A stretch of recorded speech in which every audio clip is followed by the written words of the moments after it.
Donc aujourd'hui, application linéaire, on va étudier deux applications en particulier, enfin essentiellement une d'ailleurs, qui est la projection, enfin la famille des projections.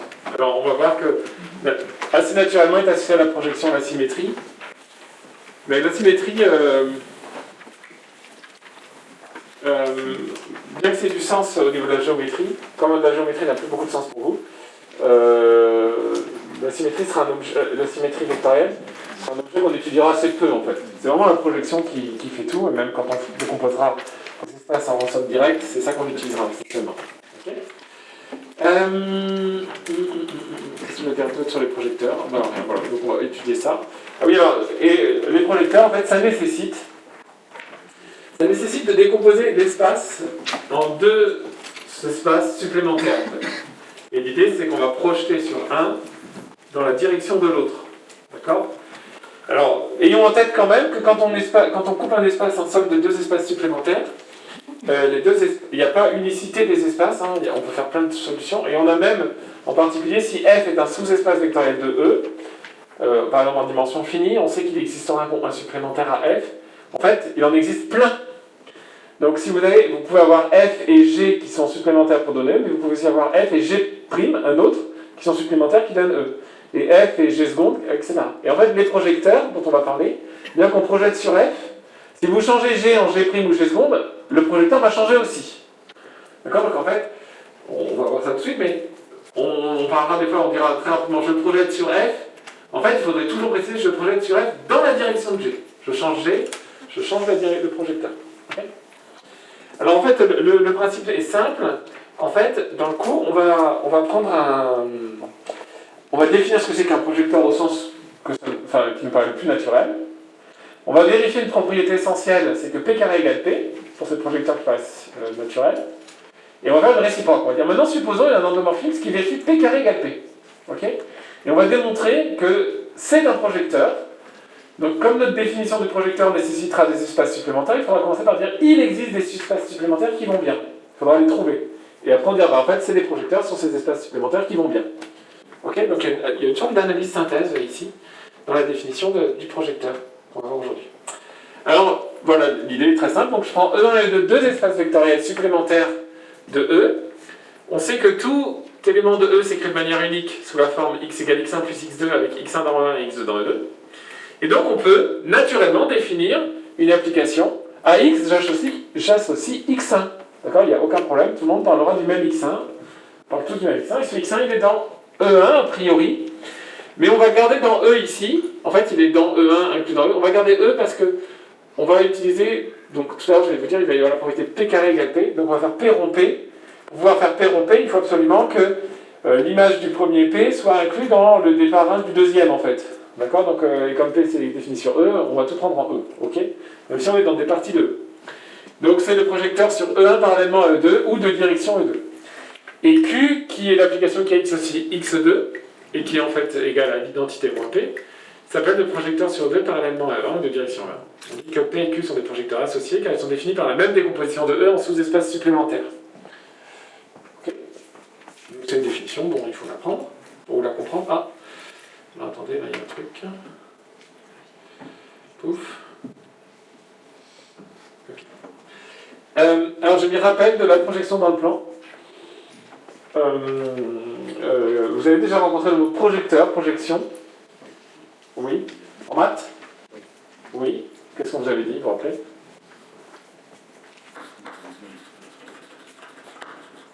Non, vous vous rappelez pas trop? Oui. Projection orthogonale sur la droite. Ok. Donc vous aviez la projection orthogonale. Et la projection est pas orthogonale, est-ce que ça vous dit quelque chose? Alan? Ouais. Donc, alors, de manière assez simple, en termes de géométrie, en fait, je vais me placer dans R2, c'est ce qu'il y a de plus simple. Hein.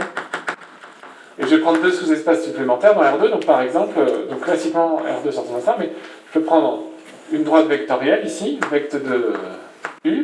Donc, U, c'est mon vecteur qui est là. Et puis, je peux prendre celui-ci, par exemple. Aucun problème. Ça, c'est V. Et là, j'ai vecteur de V. Et en fait, on a les deux espaces E1 et E2 qui sont supplémentaires. Alors, comment va se décrire un vecteur x dans ces deux espaces? Donc, un vecteur x quelconque. Donc, par exemple, voici mon vecteur x. Mais en fait, on va l'écrire comme la somme d'un élément de E1 et d'un élément de E2. Donc, d'après la relation de Charles, en fait, si vous voulez, vous allez avoir ce vecteur-là, x1, bon, c'est quasiment V, et ce vecteur-là, x2. Quand vous faites x1 plus x2, vous obtenez x. D'accord? Je change x de place, je change x1 ou x2, etc. D'accord? Je change E2, d'accord? Vous voyez bien que si je prends un autre E2, ce que je vous ai dit tout à l'heure, si je prends un autre espace, si je prends l'orthogonale, d'accord? Si je prends E2', voilà. Ok, donc à ce moment-là, x va s'écrire comme du vert. Si je prends avec E2', on va avoir x qui va s'écrire comme x1' plus x2'. D'accord? Pourtant, x1 et x1' sont tous les deux des éléments de E1. Donc ça prouve le fait qu'ils soient associés à E. Alors dans le cadre de la projection orthogonale, l'espace supplémentaire de E1, c'est ce qu'on appelle l'orthogonale de E1, et là il n'y en a qu'un seul.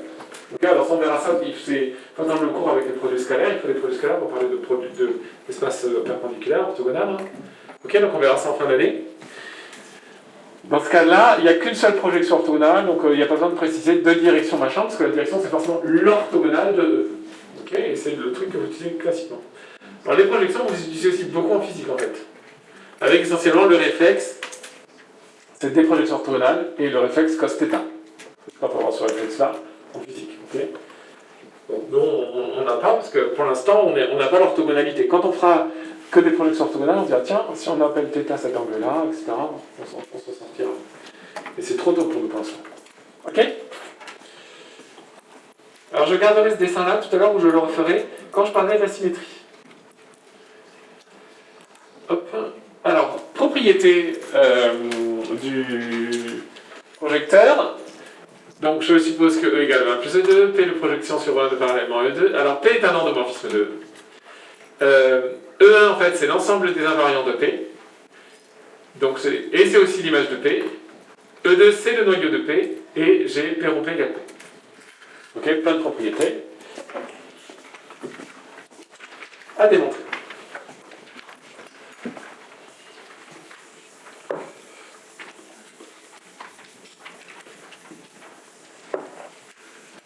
Hop.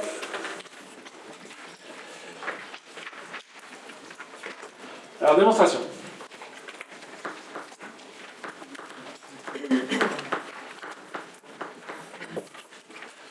Alors, P est un endomorphisme de E, donc il faut regarder si P de lambda x1 plus, lambda x plus lambda prime x prime égale lambda P de x plus lambda prime x prime. Donc, je vais prendre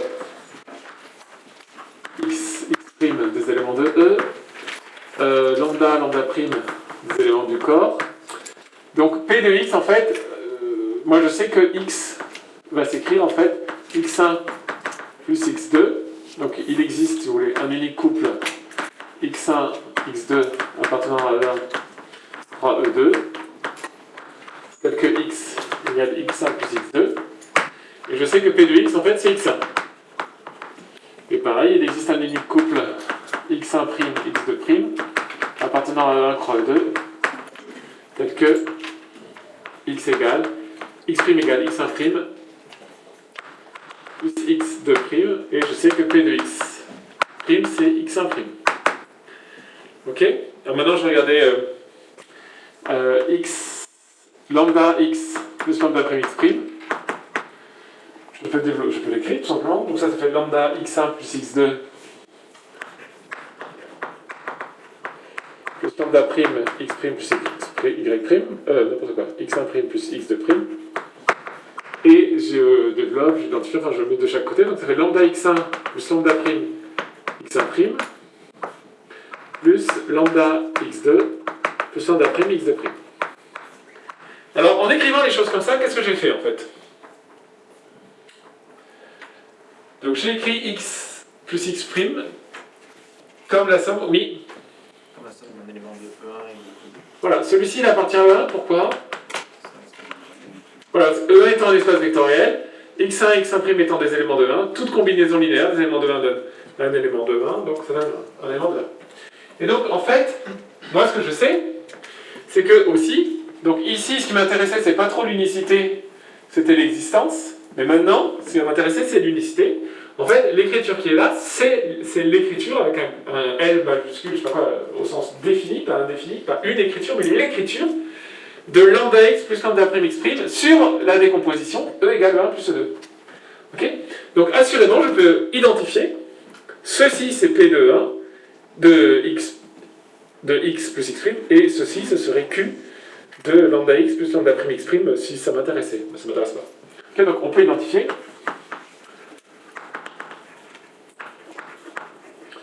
Car c'est la décomposition sur E égale E1 plus E2. Donc on a P de lambda x lambda prime x prime qui va être égal à lambda x1 plus lambda prime x1 prime. Et je vais remplacer x1 par sa valeur, enfin par sa définition. Donc ça fait lambda P de x1, P de x, pardon, plus lambda prime P de x prime, ce qui donne que P est linéaire. Ok?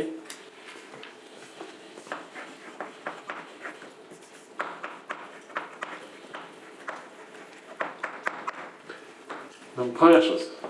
Deuxième résultat, E1 c'est l'ensemble des invariants de P de x. Ok? Donc en fait, il y a plein de moments où on va faire cette histoire-là. C'est-à-dire si on arrive à écrire quelque chose comme la somme de deux éléments, un dans E1, un dans E2, alors P c'est le premier. Ok? Et là on va le faire tout de suite en particulier. Donc si x appartient... Alors, pour démontrer l'égalité, là, d'ensembliste, je vais faire la double inclusion comme d'habitude. Donc, je sais pas, si x appartient à 1, alors j'affirme que x est égal à x plus 0. C'est malin, hein? Alors, évidemment que c'est vrai. Avec x ici qui appartient à E1, et celui-ci qui appartient à E2. D'accord? Donc en fait, c'est la décomposition. Donc, comme c'est la décomposition, je vais appliquer le même argument. Donc, on a P de x qui est égal à x. D'accord? Et si vous voulez, Q de x ici, c'est 0. Ok? Génial. Donc, on a E1. Donc, tous les éléments de E1 sont invariants, donc E1 est inclus dans l'ensemble des invariants.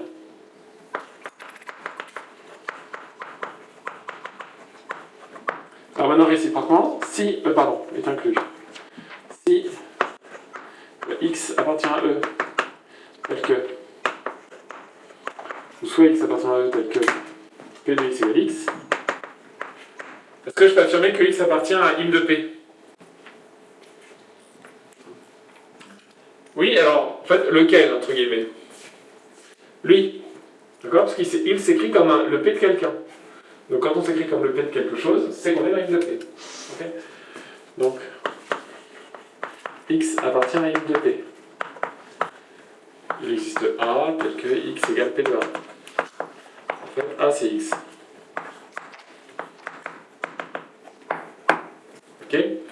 Donc, j'ai maintenant... Attendez, c'était pas ça que je voulais montrer. Ah non, pardon, c'était pardon, ce que je voulais montrer c'était que c'était dans E1. Donc bon, x appartient à im de P, ça me servira au point d'après, à la limite. À moins que je te montre tout d'un coup. Ah, c'est pas mal ça, j'ai jamais fait ça. Ah ouais, tiens, on va faire ça voilà. Donc, l'ensemble des x appartenant à E, tel que P de x égale x, est inclus dans im de P. Et maintenant, je vais prendre un élément de im de P, je vais montrer qu'il est dans E1. Comme ça, c'est comme quand on fait des implications en circulaire, on fait des inclusions circulaires. Donc, soit x, un élément de im de P. D'accord? Donc, ça veut dire qu'il existe A appartenant à E, tel que x est égal à P de A. Ok? Donc ça veut dire quoi? Ça veut dire quoi pour A?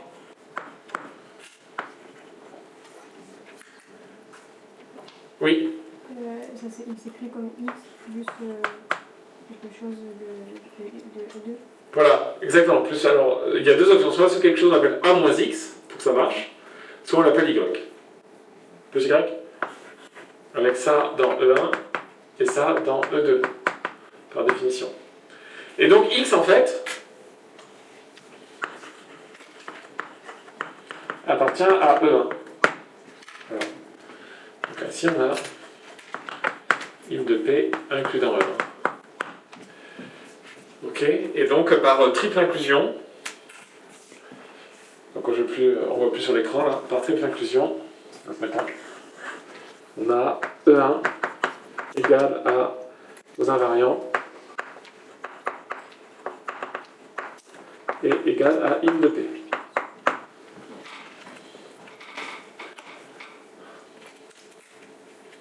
C'est bon? Bon, tant pis pour mon dessin, j'en ferai un autre. Alors, le noyau maintenant. Donc le noyau de P le noyau de P égale E2. Donc soit X un élément de E2. Donc on doit montrer que P de X égale 0. Donc on va avoir X qui va s'écrire comme 0 plus X. D'accord? Avec ici X un élément de E2 et 0, comme tout à l'heure j'ai dit que 0 il appartenait à E2. En fait 0 il appartient à tous les espaces vectoriels. Donc il appartient aussi à E1. Et donc cette écriture X égale 0 plus X, c'est la décomposition de X sur E égale 1 plus E2.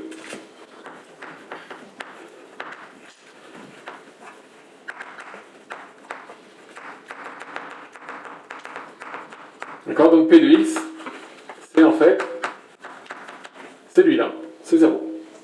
Ok, donc X appartient au noyau de P.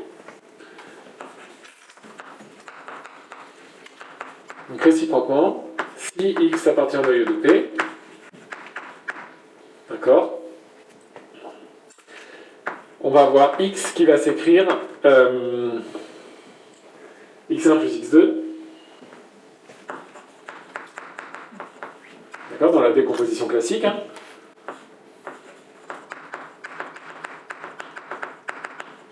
Et en fait, on va avoir P de X qui est par définition égal à X1, qui est égal à 0, car X appartient au noyau de P.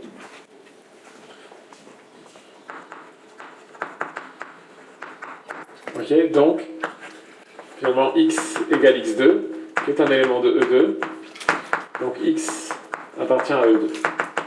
Ok, donc on a le noyau de... Donc on a E2 est inclus dans le noyau de P. Le noyau de P est inclus dans E2. Donc, E2 c'est le noyau de P. Ok. Et dernier point, il faut calculer P carré, P rond P. Ok, donc allons-y. Soit X un élément de E.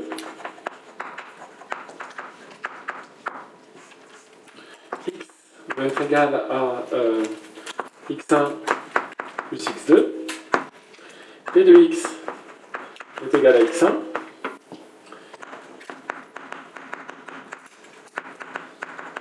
Et P carré de X, donc égal à P de X, c'est égal à P de X1.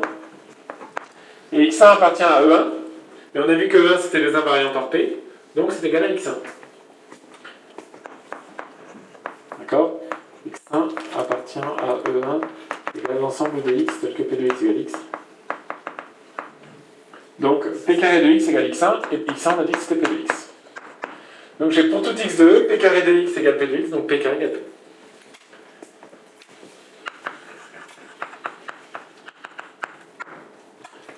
Ok? Bon, voilà pour cette démonstration. Alors, relation entre les deux projecteurs, je pense que ça, c'est en fait le fait que si on prend c'est cette histoire de Q égale identité voltage, peut-être, je retrouve. Ah, pair en Q aussi, ah oui, très bien.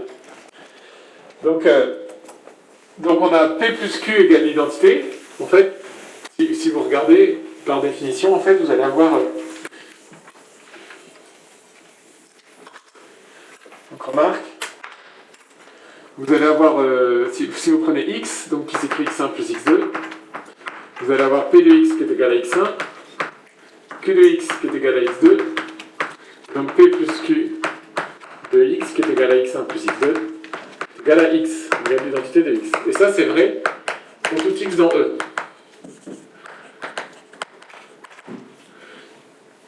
Ok. Bon, maintenant, si on fait P rond Q, P de Q de x, vous trouvez P de x2, mais x2 c'est un élément de E2, c'est-à-dire du noyau de P, donc ça fait 0. D'accord? Et pour les mêmes raisons par symétrie, en fait, Q de P de x est égal à Q de P x1, qui appartient E1, en fait, c'est le noyau de Q par symétrie, donc ça fait 0 aussi. Donc vous avez P rond Q égale Q rond P égale 0. Ok? Et P plus Q égale l'identité. C'est les deux informations importantes à savoir ici. Alors ensuite, théorème de caractérisation sur les projecteurs. C'est une sorte de réciproque. En fait, P est un projecteur si et seulement si P carré égale P. Donc pour démontrer que c'est un projecteur, il nous faudra... Donc nous on a déjà fait un sens, on a dit si P est un projecteur, alors P carré égale P. Donc on fait la réciproque, si P carré égale P, alors P est un projecteur. Pour démontrer que c'est un projecteur, il faut calculer E1, E2, enfin il faut trouver les espaces E1 et E2 qui sont supplémentaires. Et en fait, on les a déjà donnés, ce sera le noyau et l'image de P. D'accord? Donc on a quasiment tout là. Enfin, tout est préparé. Alors démonstration.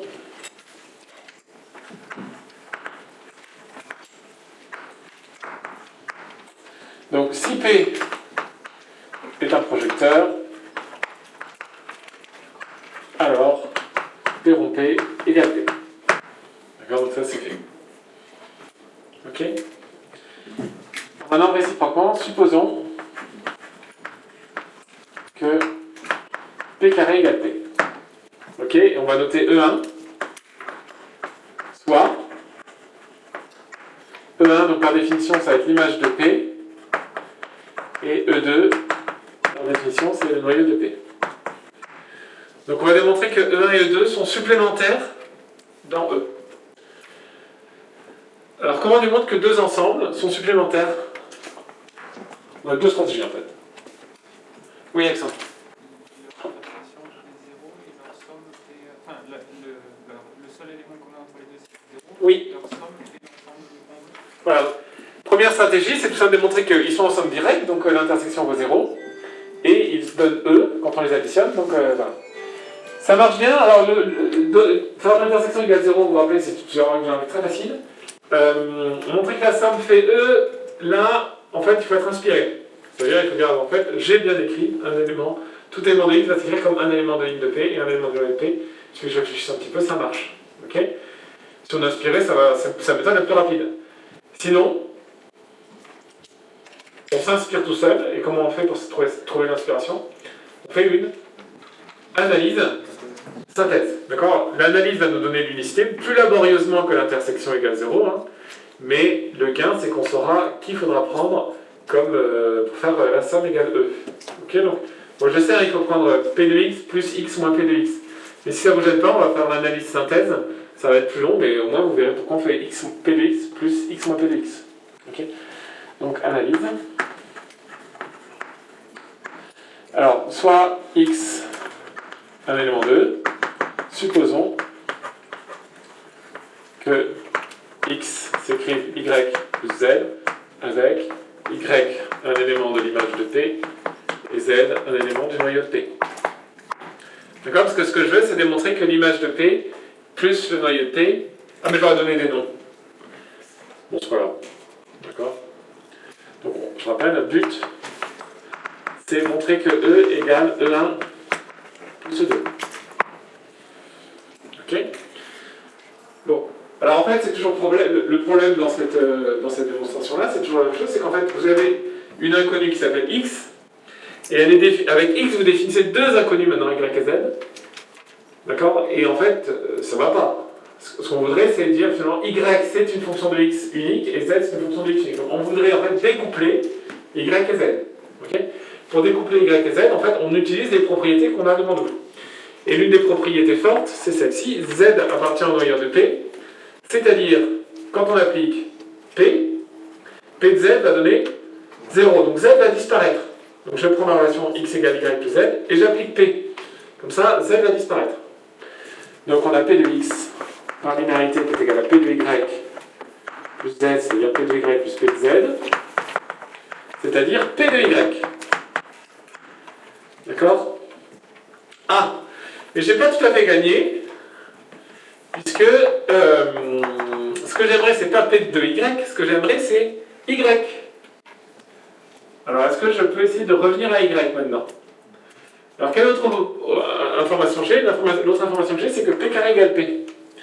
Donc, on pourrait dire, ah ben, on n'a qu'à composer par P, ça va nous donner P carré de x égale P carré de y qui vaut... Mais on ne revient pas à y, on revient toujours à P de y. Alexandre? Comme y appartient à l'image de P, Oui. ça veut dire que y est égal à P de y prime. De A, je vais l'appeler, ouais. P de A. Et donc, on a P de x égale P de A, Oui. qui est égal à P de A, qui est égal à y. Exactement. Donc en fait, si on compose par P ici, ça va changer, on va revenir en arrière. Donc il faut revenir en arrière sur Y. Donc il faut penser à Y comme un P de quelqu'un, et ça c'est possible puisque Y appartient à une de P. D'accord? Y appartient à l'image de P. Donc ça veut dire qu'il existe A appartenant à E, peut-être que Y égale P de A.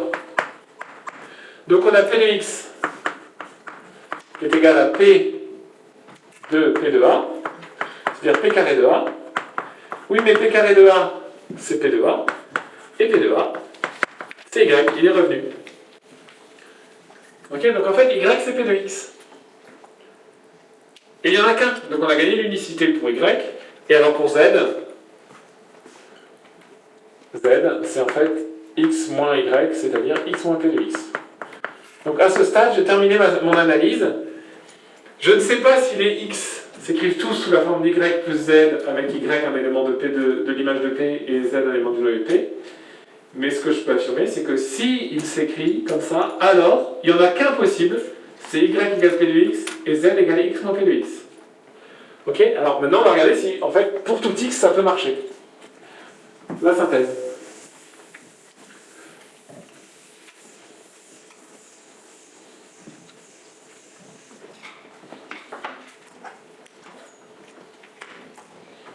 Donc synthèse. Donc soit x un élément de E, soit y égale p de x, z égale x moins p de x. Alors, trois choses à vérifier. Est-ce que y plus z égale x? Donc y plus z égale p de x plus x moins p de x. Ben, ça fait x, donc ça c'est bon. Première chose. Deuxième chose, est-ce que y appartient à l'image de p? Ben oui. Y c'est P de X, donc Y appartient à l'image de P. Ok. Et dernière chose, est-ce que Z appartient au noyau de P? Donc on va calculer P de Z. Ça fait P de X moins P carré de X. Et on sait que P égale P carré, donc ça fait 0. Donc Z appartient au noyau de P. D'accord? Et là en fait c'était facile de faire... vérifier que ça marchait bien l'addition en fait. Parce qu'on avait bien trouvé tout ce qu'il fallait. Bilan. On a E qui est égal à l'image de P plus le noyau de P. D'accord? Ok. Et la dernière chose, c'est montrer que P, c'est le projecteur sur l'image de P parallèlement au noyau de P. Donc soit pi le projecteur sur l'image de P parallèlement ou de direction le noyau de P. D'accord? Alors qu'est-ce que c'est que ce pi en fait? Nous on sait bien, on perd du temps là. On sait que quel que soit x appartenant à E, x dans la décomposition étoile là, il s'écrit en fait P de x plus x moins p de x. Ça, c'est vraiment le x1 et le x2 de ma décomposition dont la décomposition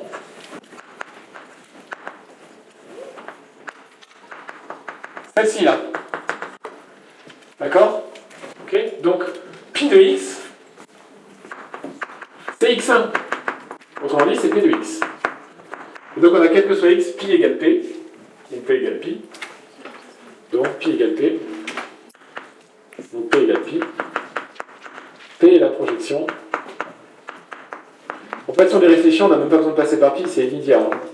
Mais dans un premier temps, peut-être que projection sur une de P parallèlement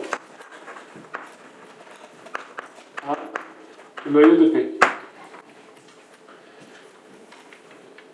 Ok? Ça va? Dans la pratique, c'est ce qui se passera. Dans la pratique, enfin, soit vous avez vos espaces, il y a deux pratiques. Soit vous avez des espaces qui sont supplémentaires, d'ailleurs il peut y en avoir plus que deux, hein. On verra tout à l'heure s'il y a une projecteur. Bon, vous appliquez les choses. Soit en fait, ces espaces ne sont pas vraiment donnés, et vous faites le calcul P carré égale P. Vous voyez que P carré égale P, vous en déduisez que c'est des projecteurs. J'attends. Je comprends pas trop le raisonnement par la synthèse, mais du coup là on a supposé que x circulait comme Y plus Z. voilà.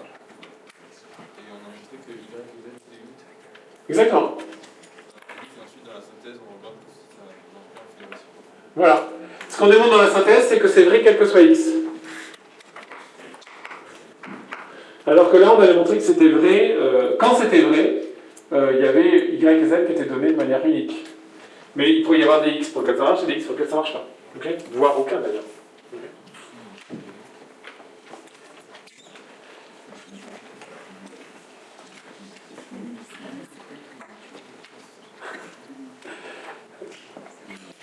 C'est parce que vous ne faites pas assez d'analyse que l'analyse synthèse n'est pas assez naturelle. C'est parce que le raisonnement d'analyse est un raisonnement auquel vous ne pensez pas trop. C'est tout ce que j'ai raconté sur les projecteurs. Bon, il n'y a pas de famille de projecteurs ou je sais pas quoi. Je sais pas comment est-ce que je fais ça, famille de projecteurs. On va mettre une petite remarque. Oui.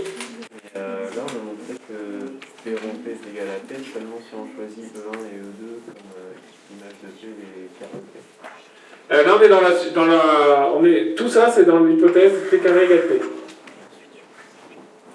Oui, mais notre propriété, elle marche que si on a décomposé E comme image de P et carré de P. Enfin, ça me dit rien. Ou pour tout E1 et E2 supplémentaires. Je comprends pas très bien ta question. Donc, je vais répondre à un truc, mais je ne sais pas si c'est correspond à ta question. Donc, en fait, tu as deux options. Tu as l'option 1, qui est de dire, si E, tu as comme information E égale E1 plus E2. D'accord? Tu as E qui est égal à E1 plus E2. Ça, c'est ton information. Et là, tu peux en définir. On définit. P, voilà, le projecteur P, etc. Ça correspondait un petit peu à la première partie. Ok? Et en particulier, on vérifie que P carré égale P. Il a plusieurs propriétés, donc P carré égale P. Ok? Deuxième possibilité, c'est soit F un endomorphisme de E, et on remarque que F carré égale F. Que dire de F carré égale F? Ok? Et bien là, en fait, ce qu'on a démontré, c'est que F est un projecteur, sauf que définir un projecteur nécessite de définir des espaces. Donc F est un projecteur pour la décomposition. E égale l'image de F plus le noyau de F. Ça va? Voilà. Donc c'est F d'abord, et après on a ces deux espaces, ça c'est pas n'importe lesquels. Voilà.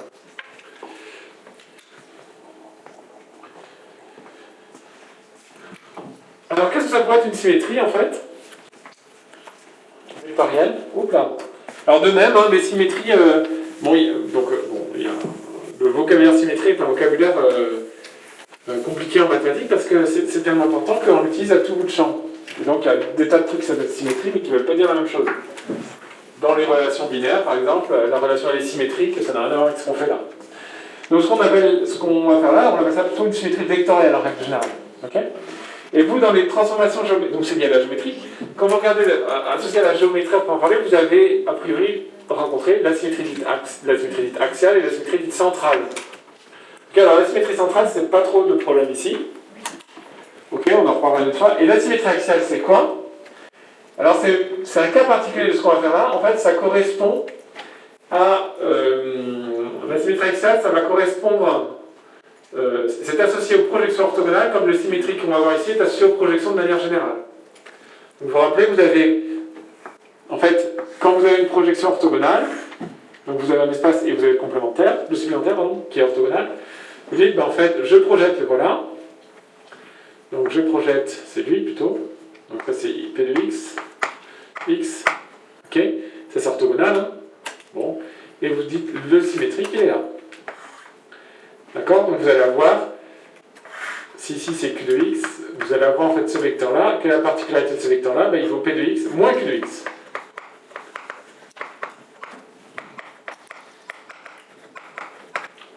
Ok? Ça c'est ce qui se passe classiquement dans la symétrie. Ça va, Guillaume? Dans la symétrie orthogonale. Alors, qu'est-ce qui se passe dans, quand les espaces ici ne sont pas, enfin, sont supplémentaires mais pas orthogonaux, donc comme tout à l'heure. Donc, on va prendre par exemple un espace, donc je m'en fiche, ça c'est E1, une droite vectorielle, je suis toujours dans R2, donc je fais que des droites vectorielles, c'est pas très malin, mais... Et voici E2, d'accord? Donc, je vais faire deux exemples. Donc, le premier, c'est si je prends x qui est là, mon vecteur x. Donc, on a dit, en fait, on va le projeter. Ça fait ça à peu près. Donc, ça, c'est P de x, il est là. Q de x, c'est celui-ci, enfin, c'est celui-là. J'ai peut-être un peu plus de pente. Ok, donc Q de x, donc P de x, Q de x. Donc, si j'utilise la même stratégie, donc, je renlève à nouveau Q de x, j'arrive ici, en fait. On va appeler ça S de x, comme symétrie. Ok, donc je garde P et j'enlève Q. Si je prends un autre vecteur, je sais pas quoi, peu importe. Alors si je prends un vecteur, j'en vais faire 4. Si je prends un vecteur qui est sur E1, qu'est-ce qui va se passer pour son symétrique? Hein? Il va pas changer. Donc x égale S de x, donc justement on va voir ça, les symétriques c'est les invariants. Si je prends un vecteur qui est sur l'axe E2, sur l'espace E2. Qu'est-ce qu'il va donner, lui, comme symétrique? Exactement son opposé, ouais. Ok. Donc en fait, ça sera le truc important à voir. Et la dernière chose, moi aussi j'en fais un autre, hein, vous vous débrouillez. Si on en fait un autre, par exemple ici. Donc pareil. Donc il faut qu'on projette parallèlement là, donc il est là. Ok. Donc vous allez avoir ce vecteur Q de x. S de x, excusez-moi. Ok? C'est ça qui se passe ici. Alors on va écrire ça tout au propre. Alors on a la même chose en fait, on va définir les symétries à partir des espaces en ensemble direct. On va trouver une propriété S carré égale l'identité. Et on montrera que si on a S carré égale l'identité, c'est qu'on a une symétrie. C'est tout pareil. Mais c'est plutôt la projection qui est intéressante dans la valise. Alors, soit E1 et E2, deux espaces vectoriels supplémentaires. De E, on sait que x égale... de manière unique, soit forme x égale x1 plus x2 avec x1 dans E1 et x2 dans E2. On appelle symétrie par rapport à 1 parallèlement à E2 ou symétrie d'axe 1 de direction E2. L'application, alors axe, attention, axe c'est un espace, c'est pas une droite. L'application qui a x qui s'écrit x1 plus x2 associe le vecteur x1 moins x2. Ok? Alors voilà, si E égale E1 plus E2 et que S est la symétrie par rapport à E1 parallèlement à E2, alors en fait, si P est le projecteur sur 1 parallèlement à E2, on a tout simplement S égale 2P moins l'identité. Ok? Et on démarre, on voit que S c'est un endomorphisme qui vérifie S rond S égale l'identité. Donc, on va démontrer ça. Donc, plutôt que de tout redémontrer, je vais revenir sur P en fait. Je vais faire le lien entre S et P. C'est quand même beaucoup plus simple. Je vais profiter de ce que je sais. Donc, démonstration.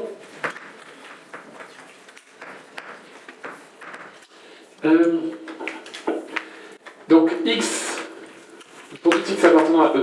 On garde les mêmes notations. On a x égale x1 plus x2. On sait que p de x, c'est x1. D'accord?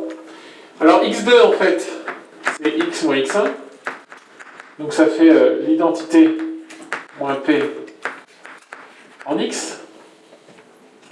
D'accord? Et s de x,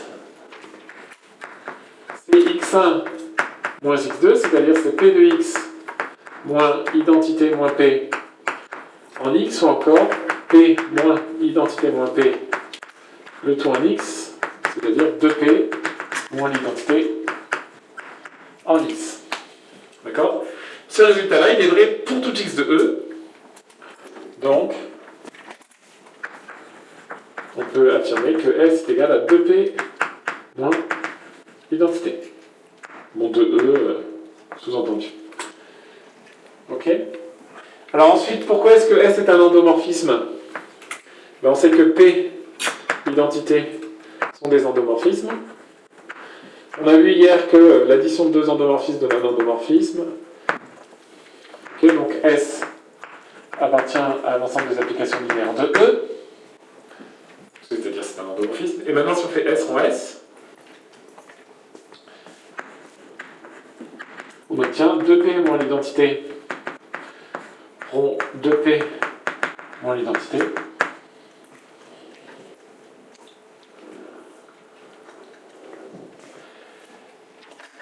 Qu'est-ce qui va se passer là? Oui, Alexandre. On pourra mettre le 2P moins l'identité dans le P et dans l'identité de la. Enfin, le deuxième 2P moins l'identité, on pourra le mettre dans chacune des fonctions du premier 2P moins l'identité. Si tu veux. Et puis après, quand on va développer en sachant que Très bien. P et Q2 c'est des applications linéaires, Ouais. on obtiendra tout ce qui va s'annuler sauf l'identité de E qui sera devenue positive. Ok. Donc, il me propose de faire en deux temps, c'est-à-dire dire en fait on compose réellement. Donc on va avoir 2P de 2P moins l'identité, moins identité de 2P moins l'identité. D'accord? Bon, je reviendrai là-dessus tout à l'heure. Donc ça fait 4P carré moins 2P plus identité. Et nous on sait que P carré égale P. Donc on a 4P moins 2P, ça fait 0. Donc il reste l'identité.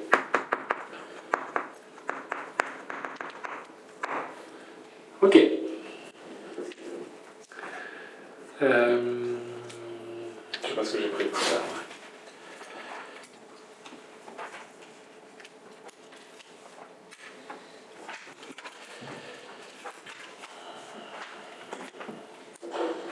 Ça, en général, quand on commence ce truc. Alors, remarque. Bon, attendez, je fais juste ça. Ok. Remarque. Parfait.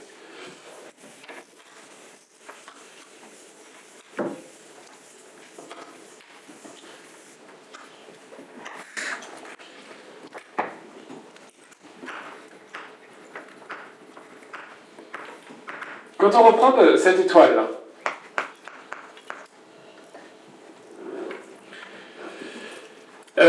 Alexandre, il a dit on va développer.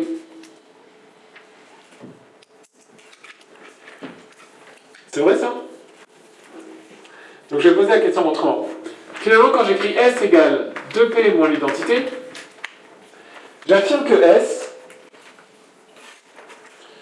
c'est un certain polynôme T en P, où T, c'est le polynôme 2x moins 1. D'accord? Quand je fais le calcul S carré, qu'est-ce que je fais en fait comme calcul?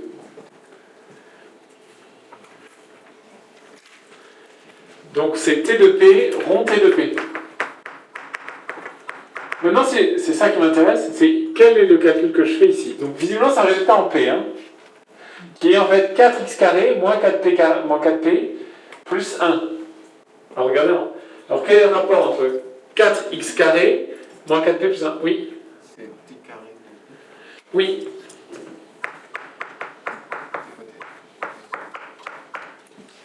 D'accord?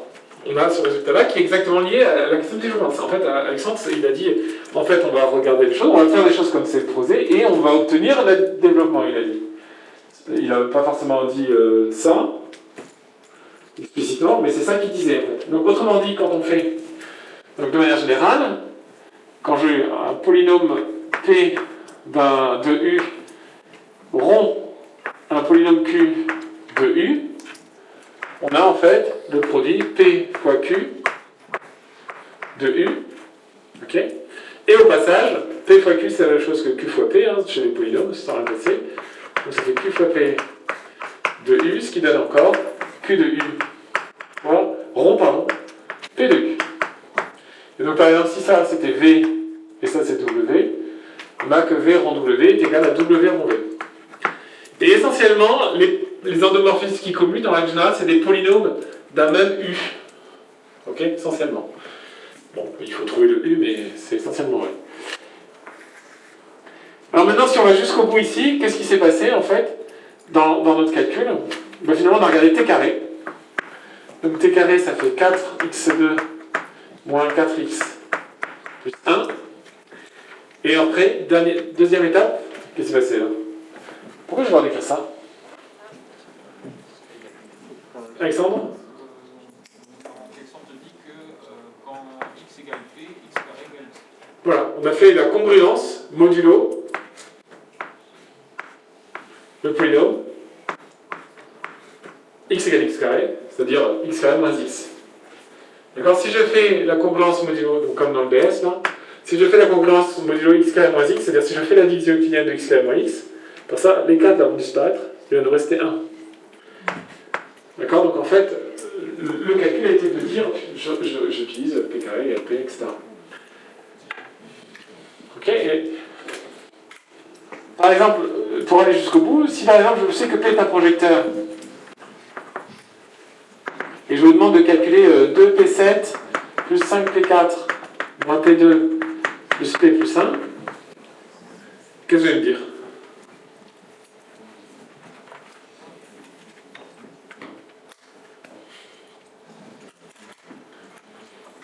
P est un projecteur, vous allez penser, j'espère, mais vous le faites consciemment ou inconsciemment, vous allez penser en 2x7 plus 5x4 moins x2 plus x plus 1, c'est-à-dire en fait vous vous en fichez qu'il s'appelle P. Ce qui m'intéresse c'est le polynôme derrière, vous voyez. Ok? Mais avec l'idée que P carré égale P. Donc P3 égale P aussi. P3 égale P carré égale P. P4 égale P3 égale P carré égale P. Donc tout le monde égale P là. Donc 2 plus 5, 7, moins 1 plus 1, ça fait 0. Donc 7, P plus 1. Ok, et ça en fait, c'est quoi? C'est exactement la congruence. C'est la division euclidienne par, c'est le reste de la division euclidienne par x carré moins x. Ok? Et en fait, c'est intéressant parce que ça veut dire que les résultats qu'on connaît sur les polynômes, ça s'intègre très très bien avec les endomorphismes aussi. Avec ça. L'enjeu, il est là. Il est que la multiplication polynomiale, c'est la composition des endomorphismes. Là où les matrices, parce qu'on a déjà dit tout ça avec les matrices, ça a été vraiment le produit des matrices. P de M fois Q de M était égal au produit des polynômes P et Q de M. Oui, non. Je comprends quand est-ce qu'on peut mélanger les 1 avec les P. Oui, en fait là c'est parce que là il y a une faute. Là c'est identité. Et après j'ai dû faire attention je pense. Voilà, ok. Le 1, donc pourquoi c'est l'identité? Le 1, je vous rappelle, c'est x puissance 0. Et p puissance 0 c'est l'identité, c'est-à-dire on fait rien comme transformation en fait. Donc on bouge pas, donc c'est l'identité. Ok, donc remarque. Bon, vous faites ce que vous pouvez de cette remarque. Alors ensuite, donc théorème. Soit S une application linéaire, S est une symétrie si et seulement si S moins S égale l'identité. Donc des fois on nous posera la question, dans l'application linéaire, on va montrer que c'est une symétrie, alors on parle de symétrie vectorielle, hein, en règle générale pour être sûr de ne pas mélanger tout. Là, j'aurais dû mettre, là on est dans le contexte donc c'est pas possible, mais j'aurais dû mettre entre parenthèses vectorielle quand même. Et dans ce cas-là, on a E qui est égal au noyau de S moins l'identité plus le noyau de S plus l'identité, et S est la symétrie par rapport au noyau de S moins l'identité parallèlement au noyau de S plus l'identité. Donc démonstration.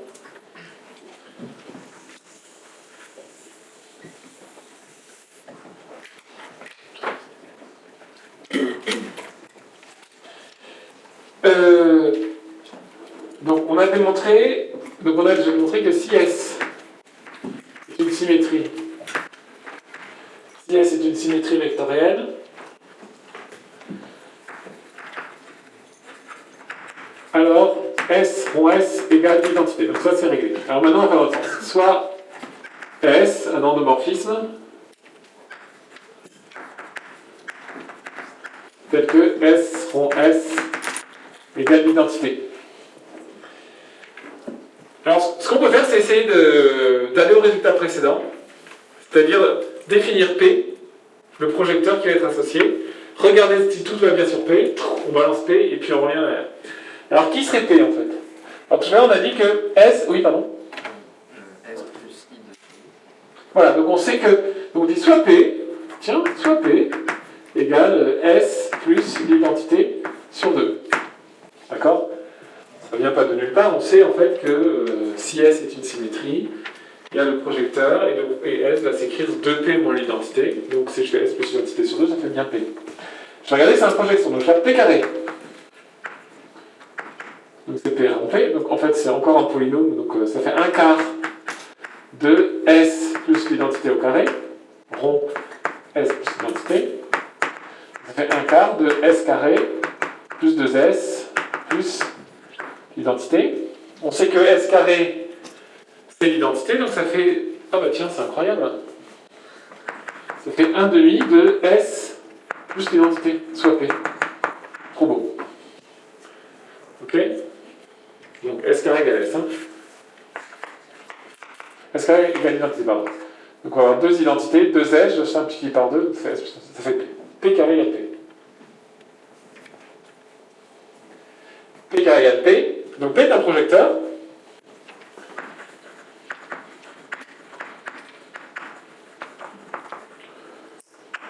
Et E est égal à l'image de P plus le noyau de P. Et maintenant on va réécrire l'image de P et le noyau de P en fonction de S. Mais on a vu tout à l'heure un truc intéressant, c'est que l'image de P, alors on va commencer par le noyau de P. Le noyau de P c'est donc l'ensemble des X, tel que P de X égale 0. Soit encore l'ensemble des X, tel que 1 demi de S plus l'identité de X égale 0. Le 1 demi sert à rien, donc c'est l'ensemble des X tel que S de X plus X égale 0. Encore l'ensemble des X tel que S de X égale moins X. Non, je vais noter. Ça, c'est le noyau de qui? Voilà, c'est l'ensemble des applications qui sont annulées par S plus l'identité, donc c'est le noyau de S plus l'identité. Ok?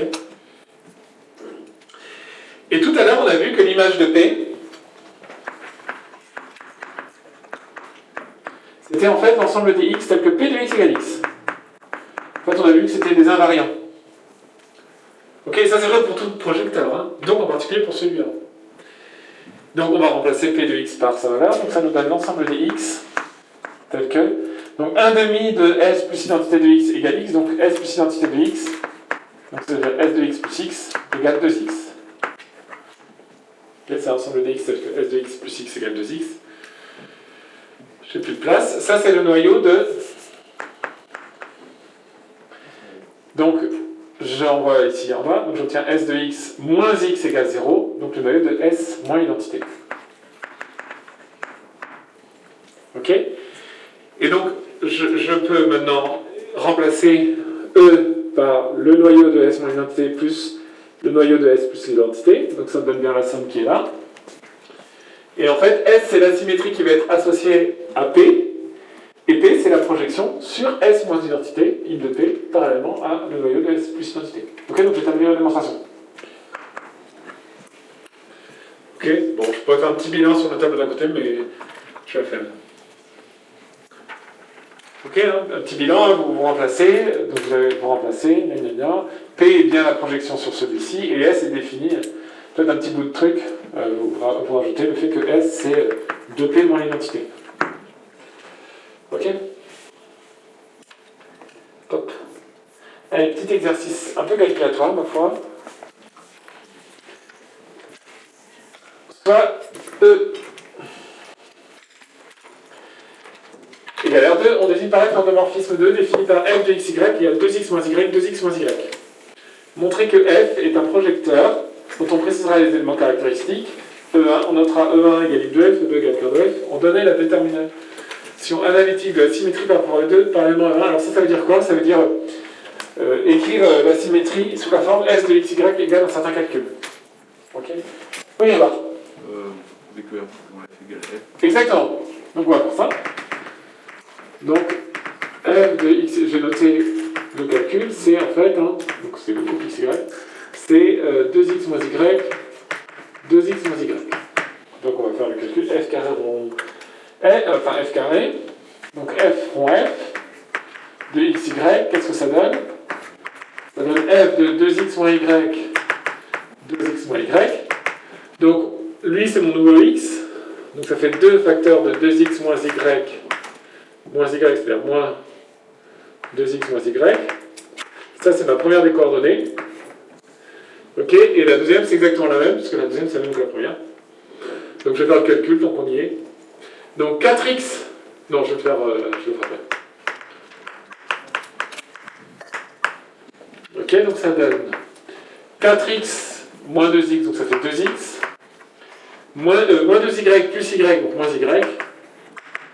Et c'est le même calcul l'autre, donc 2x moins y. Ça fait f de xy. Ok? Donc, f carré égale f. F est un projecteur ou une projection. Projection. Donc, de l'image de f sur le. De E sur l'image de f et de direction noyau de f. D'accord? De R2 sur im de f, direction cœur de f. Donc maintenant, il faut calculer les éléments caractéristiques. Donc il faut préciser ce que sont justement ces noyaux et ces images. Donc, pour le projecteur, alors le noyau de f, c'est en général toujours plus facile. D'ailleurs, vous remarquerez que tout à l'heure, quand Arthur est venu corriger l'exercice, il a d'abord calculé le noyau de f. On va faire l'image. Je ne sais pas dans les noms, c'est comment c'est écrit, mais en général, je pose plutôt l'image avant le noyau. Ah non, c'est écrit noyau avant l'image. Donc, je sais pas, ça peut être pour ça. Ou bien c'est parce que c'est plus facile le noyau. En quoi c'est plus facile? Bah, c'est toujours la même chose, on cherche tel, gna gna gna. Enfin, on se pose moins de questions. Donc le noyau de f, ça va être l'ensemble des couples xy, tels que 2x moins y égale 0 et 2x moins y égale 0. D'accord? Donc en fait, on obtient l'ensemble des xy appartenant à E, tels que 2x moins y, 2x égale y. Donc ça, on peut dire, c'est l'espace vectoriel engendré par... Donc vous avez une variable libre, par exemple x, vous avez y égale 2x, donc vous allez obtenir le vecteur x2x. x2x, je mets x en facteur, donc ça fait le vecteur 1, 2. Donc c'est vecteur de 1, 2. Ça va? Et pas 2, hein? C'est comme les coefficients stoichiométriques. Alors, cœur de f égale vecteur de 1, 2. Ok? L'image de f maintenant. Alors, classiquement, l'image de f, il faudrait utiliser, c'est l'ensemble des AB tel que pi de E. Mais pour les projecteurs, on a trouvé une caractérisation plus intéressante. En fait, c'est l'ensemble des points fixes. Donc, on va plutôt utiliser cette caractérisation-là. C'est comme f est un projecteur, hein, je le mets ici parce que ne me faites pas un truc. L'image de f, c'est les points fixes à tous les coups. Non, c'est parce que c'est un projecteur. Donc, ça fait donc l'ensemble des couples xy appartenant à E, tel que 2x moins y égale x et 2x moins y égale y. Alors qu'est-ce que ça va imposer, ça? s'impose à x d'être égal à y. Et si x égale y, on va vérifier que ça marche quand même, ça ne pourrait pas marcher. Si x égale y, 2x moins y, ça fait bien x, et ça fait bien y. Donc en fait, on obtient l'ensemble des xy, xx appartenant à E, soit encore l'espace vectoriel engendré par 1, 1. D'accord? Donc en fait, l'im de f, c'est la projection sur 1, 1 de direction 1, 2. D'accord? Ça sautait peut-être pas aux yeux. C'était ça. Alors maintenant, qu'est-ce que ça va être S? Donc, on veut la détermination analytique, c'est-à-dire on veut un calcul du type 2x moins y, 2x moins y. Là. Bon, soit vous reprenez ça, soit vous avez plus rapidement S, c'est en fait 2p moins l'identité. D'accord? Donc on a S de xy est égal à 2 fois 2x moins y, 2x moins y, moins xy. Ok? Soit, donc 4x moins x, donc 3x, moins 2y, c'est tout. Et 4x moins 2y moins y, moins 3y. D'accord? 3x moins 2y, 4x moins 3y. Oui? E2 et E1, là, ils sont pas dans votre Hein? par rapport à d'habitude. Pardon, j'ai mal lu. Ça, c'est pas la bonne symétrie. Ça, c'est SE sur E1. Parallèlement à E2. Donc, en effet, nous, c'est l'autre qui nous intéressait. C'est pas grave. Est-ce que l'autre, on peut l'écrire avec P aussi? Ah, bah c'est cool. Alors, comment? Alors, Alexandre? Au lieu de mettre? Voilà, au lieu de mettre, très bien, au lieu de mettre P, on met Q si vous voulez, donc ça fait 2Q moins l'identité, et en fait, Q c'est P, c'est P plus Q égale l'identité, donc c'est P, c'est l'identité moins P. Ouf. Donc 2 identité moins P moins identité, ce qui fait identité moins 2P. Et donc, qu'est-ce que vous en pensez? C'est moins l'autre. D'accord? Donc ça on va l'appeler S bar. C'est moins S.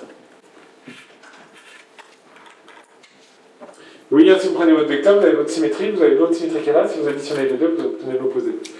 Donc ça fait moins S, et donc ça fait que S bar, c'est l'application de XY, est égal à l'autre là-bas, donc ça fait moins 3x plus 2y, et moins 3y, moins 4x, plus 3y. Alors on pourrait, c'est par exemple, on pourrait vérifier que S carré égale l'identité, si on a un peu de courage. S carré de xy, bon ça peut être un bon petit sujet de vendredi ça. Alors, donc ça fait 3x plus y, donc on va obtenir moins 3 facteur de moins 3x plus 2y, plus 2 facteur de moins 4x plus 3y. D'accord, c'est ma première coordonnée. Et ma deuxième coordonnée, moins 4 facteur de moins 3x plus 2y, plus 3 facteur de moins 4x plus 3y. Alors, plus 9x, moins 8x, x, ça c'est pas mal. Moins 6y, plus 6y, 0, je dirais. Moins 12x, plus 12x, 0. Moins 8y, plus 9y, plus y. Super. Ok. Voilà. Donc aujourd'hui on a étudié deux cas particuliers, deux projecteurs à symétrie. On va le temps de faire un bilan, ça arrive jamais. Bon. Donc P est donné par la composante, la première composante dans la décomposition E égale F plus G. Sa caractérisation, c'est qu'un projecteur vérifie P carré égale P, et réciproquement, dans ces cas-là, il faut décomposer E comme la somme de deux espaces supplémentaires, et ces espaces supplémentaires sont respectivement im de P et aussi les points fixes de P, et le noyau de P. on définit l'endomorphisme de P moins identité comme la symétrie. Et L, sa propriété caractéristique, c'est S égale l'identité. Donc on a... c'est pas écrit pareil. Au lieu de l'avoir écrit avec les noyaux de S moins l'identité et S plus l'identité, je les ai écrits comme ça. Donc on a S moins l'identité, c'est des points fixes de S. Et S plus l'identité, c'est ceux qui sont transformés dans l'opposé. Il faut rappeler, ça correspond bien au schéma qu'on avait fait à un moment. On a dit, tiens, si on se met sur O1, ça ne bouge pas, si on se met sur O2, ça passe à l'opposé. Donc pour demain, 489, 491. Et on va commencer le suivant parce que le coup du le chapitre suivant, enfin le truc de jeudi, c'est assez long. Okay. Enfin, si vous avez une question. Ça va?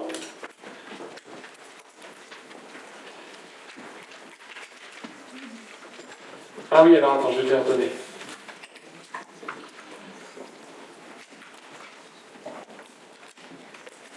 Alors, ça doit être le 333.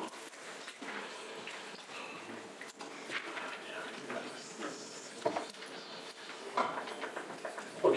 Alors, donc les exercices, c'est 489, 491.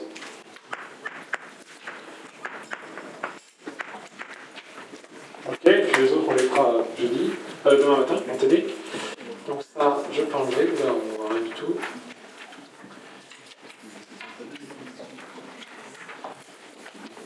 Ça va?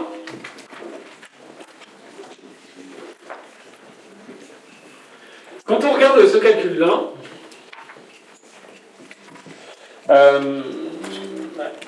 est-ce que ça évoque quelque chose pour vous?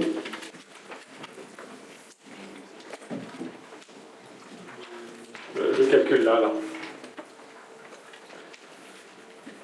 Est-ce que calculer S puissance 5, c'est compliqué? Oui, Alexandre?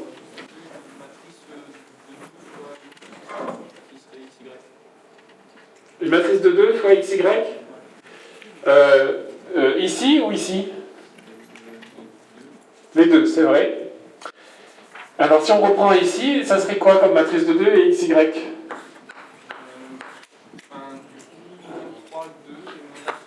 Moins 3, 2 et moins 4, 3. Et ici? Quoi? Le carré, exactement.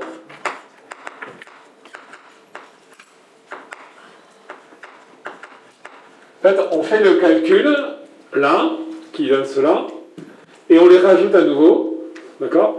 Et donc on se dit finalement, ce serait beaucoup plus simple de faire un carré, là, d'accord? Au passage, comme ça fait l'identité, on obtient la matrice 4, si vous voulez au carré, ça fait des I2. Hein. Ok, ce sont des termes 1, etc.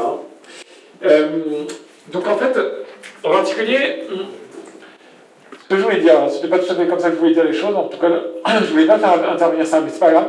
Ce que je voulais dire, c'est que si j'avais demandé S puissance 5, là, ou 4, il y aurait de fortes chances que vous abandonniez avant de faire, même essayer de faire le calcul. Parce que vous voyez en fait qu'au début vous en avez 4, mais finalement à chaque fois tous les 4 se réagissent les uns avec les autres, hein, exactement comme dans un calcul matriciel. Enfin, tout le monde ne le fait pas avec tout le monde dans le calcul matriciel, mais il y a quand même un max de relations possibles. Okay. Et donc finalement, si on veut calculer f puissance 3, c'est très très pénible. D'accord? C'est beaucoup plus facile si on est dans des espaces de dimension finie et qu'on regarde les matrices et qu'on fait le calcul de m puissance 3. En fait, c'est le même calcul, en fait. Ok? Donc, il sera pénible quand même, m puissance 3, il sera pénible. Hein. Mais il sera un tout petit peu moins pénible que f puissance 3, parce que vous n'allez pas avoir des x et des y qui vont en plus interférer dans votre calcul. Ok? Donc, tout ça pour dire qu'en fait,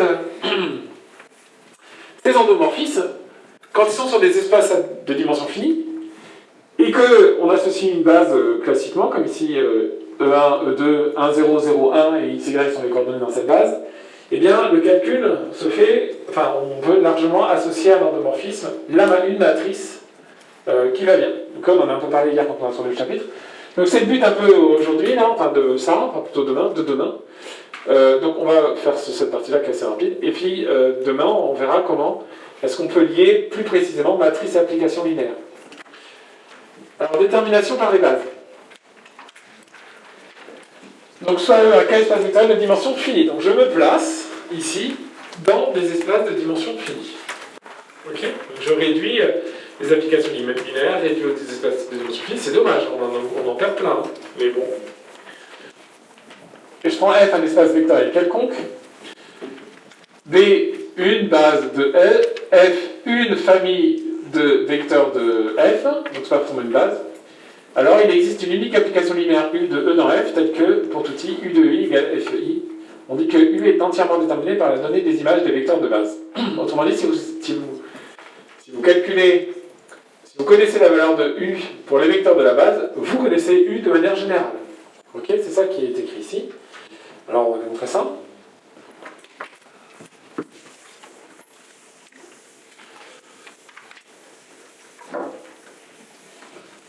C'est simple, hein. Il suffit d'écrire.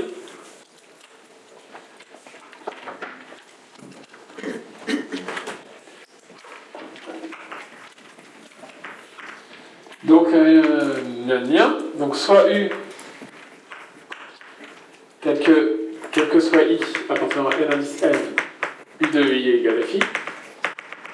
D'accord, donc soit X, un élément de E, donc X, il existe x1, xn appartenant à k puissance n, tel que x s'écrive comme la somme pour i variant de 1 à n des xi et i.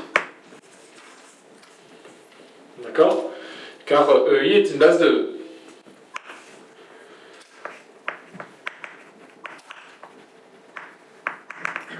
D'accord, donc j'écris la base. Alors maintenant je vais appliquer u de x, sachant que u est linéaire.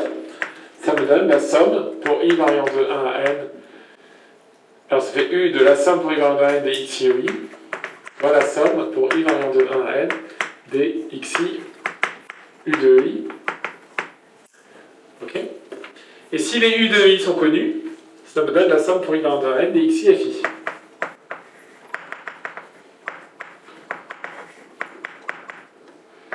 Et je remarque en fait que pour tout x appartenant à E, on a u de x qui est égal à la somme pour i variant de n des xi. Alors je ne connais pas les xi, enfin ils existent, c'est ça qui m'intéresse, et ils sont uniques. Excusez-moi, il faut préciser que la famille ici, elle est unique, parce que sinon on aurait plusieurs possibilités. Et en fait, on voit que finalement u de x, il n'y a qu'une seule possibilité, hein, u de x c'est la somme des xi fi. Donc u est complètement déterminé. U est donc totalement déterminé.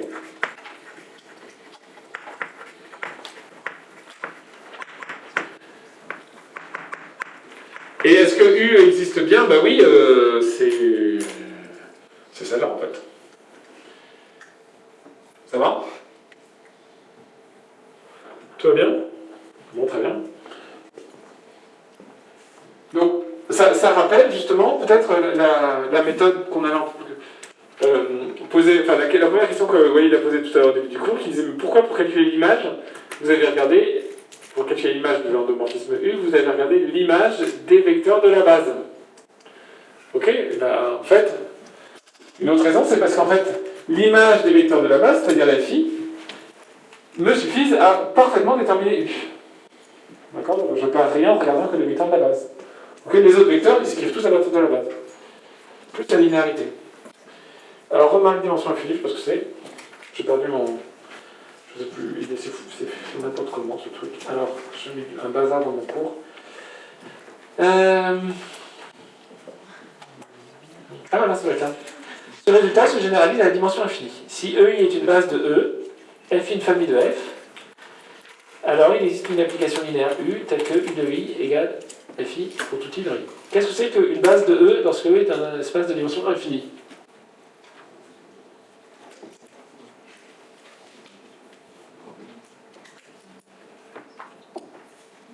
Ça existe, hein? Oui.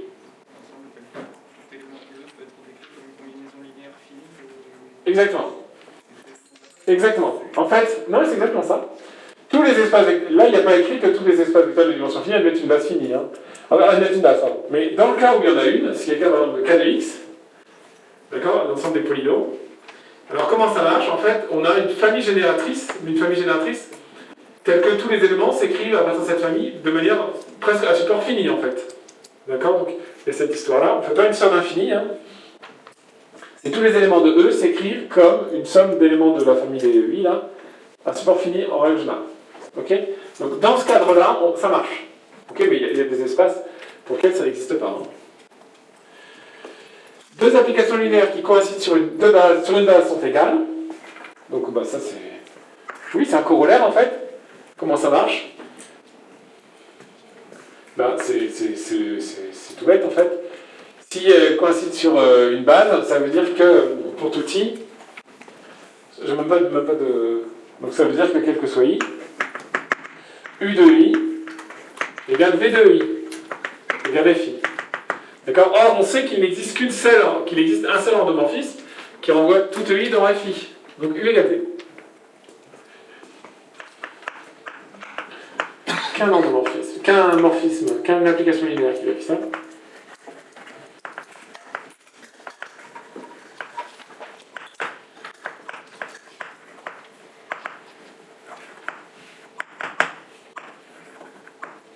Donc, U égale V. Point. Alors, soit U, alors quand on prend plus KN et KP et qu'on prend la base canonique, ça nous donne U la chose suivante. Si U est l'application de X à Xn, associe en fait ceci, où les AIJ sont des éléments de K, P, enfin les AIJ sont des éléments de KP. En fait, qu'est-ce qu'on a pris ici comme FI et comme EI?